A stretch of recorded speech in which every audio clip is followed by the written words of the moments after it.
Assalamualaikum warahmatullahi wabarakatuh. Bertemu lagi dengan Ustazah Citra, Ustazah Evi, Ustazah Nisrina. Sebelum kita mulai pembelajaran, mari kita berdoa dulu yuk. Kita membaca basmalah bersama-sama ya. Bismillahirrahmanirrahim. Hari ini kita belajar tentang bermain di lingkunganku. Yang pertama, bermain di lingkungan rumah. Yang kedua, bermain di rumah teman. Yang ketiga, bermain di lingkungan sekolah. Yang keempat, bermain di tempat wisata. Nah, sekarang siapa yang tahu tata tertib itu apa sih? Betul sekali. Tata tertib adalah peraturan yang harus dipatuhi dan dilaksanakan. Apabila dilanggar, mendapat sanksi atau hukuman. Jadi, Ustazah berharap anak solih dan solihah selalu menaati tata tertib ya. Yang pertama yaitu peraturan di rumah. Setiap orang mempunyai peraturan berbeda-beda di rumahnya. Contohnya yaitu aturan di rumah ketika bangun tidur. Yang pertama, merapikan tempat tidur dan bantal. Yang kedua, melipat selimut dan meletakkan di tempatnya. Yang ketiga, membuka jendela kamar agar udara dapat masuk. Yang keempat, menyapu lantai. Yang kelima, segera mandi dan jangan lupa menggosok gigi. Inilah contoh aturan di rumah ketika bangun tidur. Kalau peraturan di rumah solih dan solihah bagaimana? Selanjutnya yaitu yang kedua, peraturan bermain di rumah teman. Nah, solih dan solihah pasti pernah bermain di rumah teman ya. Siapa yang tahu aturan bermain di rumah teman? Aturan bermain di rumah teman. Yang pertama yaitu sebelum bermain harus berpamitan kepada orang tua. Yang kedua, berbicara sopan saat bermain. Yang ketiga, mengembalikan mainan yang dipinjam. Yang keempat, menjaga mainan teman. Dan yang kelima, ketika melakukan kesalahan terhadap teman, harus meminta maaf. Itulah aturan bermain di rumah teman.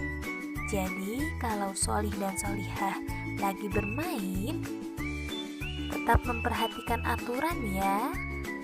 Selanjutnya yaitu peraturan di sekolah. Pasti solih dan solihah sudah tahu ya aturan-aturan yang ada di sekolah. Aturan-aturan di sekolah.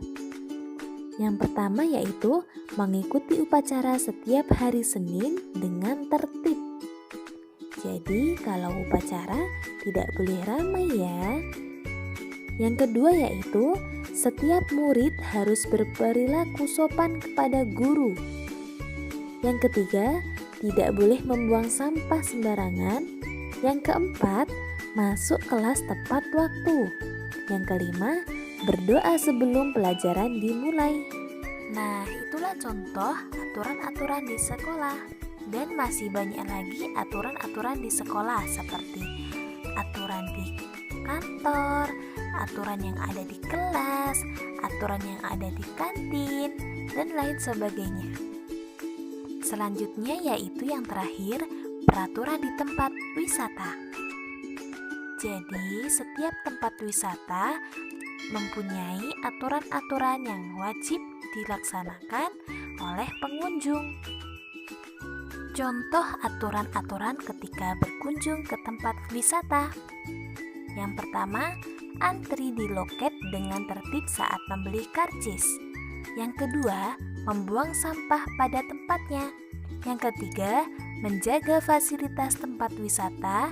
Yang keempat, makan dan minum di tempat yang telah disediakan. Jadi, ketika solih dan solihah berada di tempat wisata, tetap melaksanakan aturan-aturan ya. Apabila menaati aturan, maka akan terasa nyaman saat berwisata. Sekarang Solih dan Solihah memperhatikan gambar berikut ini. Akbar dan Fakih sedang bermain mobil-mobilan. Mereka sangat rukun. Apakah sikap Akbar dan Fakih menaati aturan bermain di rumah teman? Ya, betul sekali. Mereka menaati aturan bermain di rumah teman. Jadi, ketika bermain harus saling menghargai, menghormati, dan menyayangi ya. Sekali lagi, yuk perhatikan gambar berikut ini. Di kebun binatang ada aturan jangan terlalu dekat dengan kandang hewan. Apakah sikap keluarga Rizky mematuhi aturan? Ya, mereka menaati aturan karena mereka tidak melewati batas pagar ya. Ustazah berharap Solih dan Solihah dimanapun berada tetap menaati aturan ya. Karena apabila melanggar akan mendapat hukuman. Selain itu, apabila Solih dan Solihah menaati semua aturan, pasti akan terasa nyaman. Sekian dari Ustazah, kurang lebihnya mohon maaf. Wassalamualaikum warahmatullahi wabarakatuh.